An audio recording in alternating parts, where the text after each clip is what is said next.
بسم اللہ الرحمن الرحیم۔ السلام علیکم۔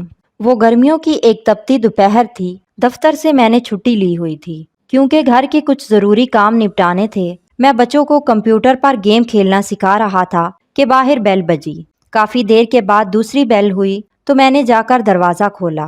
سامنے میری ہی عمر کے ایک صاحب کھڑے تھے۔ السلام علیکم۔ انہوں نے نہایت مہذب انداز میں سلام کیا۔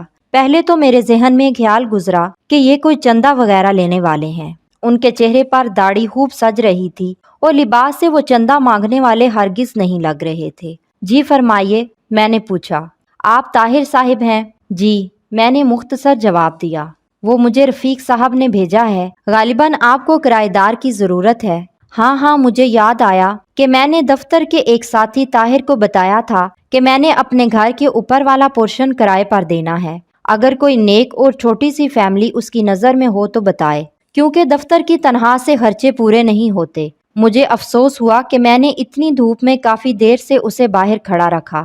اسے 6 ماہ کے لیے مکان کرائے پر چاہیے تھا کیونکہ اپنا مکان وہ گرا کر دوبارہ تعمیر کروا رہے تھے۔ میں نے 3000 کرایہ بتایا، لیکن بات 2000 پر پکی ہو گئی۔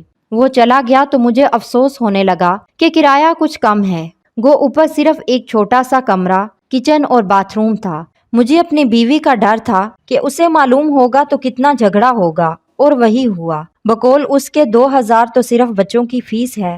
مجھے اس نے کافی برا بھلا کہا اور میں چپ چاپ سنتا رہا اور اپنی قسمت کو کوستا رہا۔ میں نے MSc بہت اچھے نمبروں سے کیا تھا، اس لیے فوراً نوکری مل گئی۔ نوکری ملی تو شادی بھی فوراً ہو گئی۔ میری بیوی بہت پڑھی لکھی تھی، وہ بھی ایک انگریزی اسکول میں پڑھاتی تھی۔ ہمارے 3 بچے تھے، مگر گزارا مشکل سے ہوتا تھا۔ اگلے ہی دن وہ صاحب اور ان کے بیوی بچے ہمارے گھر شفٹ ہو گئے۔ ان کی بیوی نے مکمل شرعی پردہ کیا ہوا تھا۔ دونوں بڑے بچے بہت ہی مہذب اور خوبصورت تھے۔ چھوٹا گود میں تھا۔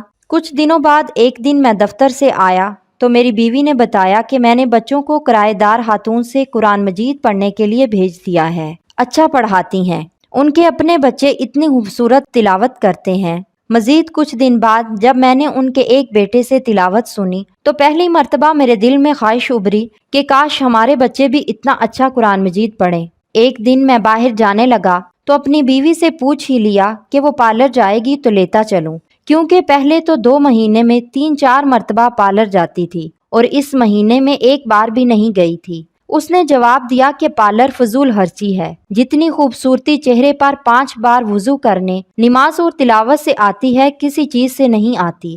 اگر زیادہ ضرورت ہو تو گھریلو استعمال کی چیزوں سے ہی چہرے پر نکھار رہتا ہے۔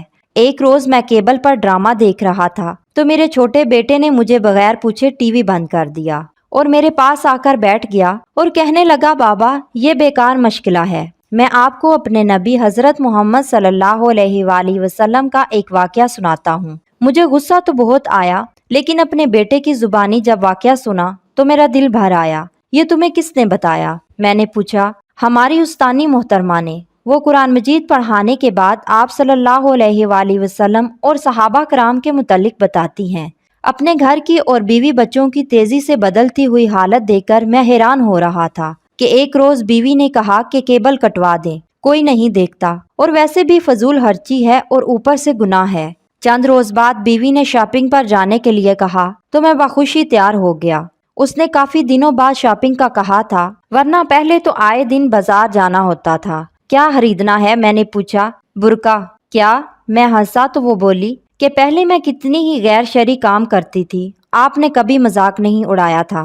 اب اچھا کام کرنا چاہتی ہوں تو آپ کو مذاق سوجھ رہا ہے۔ میں کچھ نہ بولا۔ پھر چند دن بعد اس نے مجھے کافی سارے پیسے دیے اور کہا فریج کی باقی قیمت ادا کر دیں تاکہ مزید قسطیں نہ دینی پڑیں۔ اتنے روپوں کی بچت کیسے ہو گئی؟ بس ہو گئی۔ وہ مسکرائی اور کہنے لگی، جب انسان اللہ کے بتائے ہوئے احکام پر چلنے لگے تو برکت خود بخود ہو جاتی ہے۔ یہ بھی وہ کرایہ دار خاتون نے بتایا ہے۔ سکون میرے اندر تک پھیل گیا۔ میری بیوی اب نہ مجھ سے کبھی لڑی نہ شکایت کی۔ بچوں کو وہ گھر میں ہی پڑھا لیتی ہے۔ خود بچوں کے ساتھ قرآن مجید تجویز سے پڑھنا سیکھ رہی تھی۔ وہ خود نماز پڑھنے لگی اور بچوں کو سختی سے نماز پڑھنے بھیجتی۔ مجھے احساس ہونے لگا کہ نجات کا راستہ یہی تو ہے۔ پیسہ اور آرائش سکون نہیں دیتا، اطمینان تو بس اللہ کی یاد میں ہے۔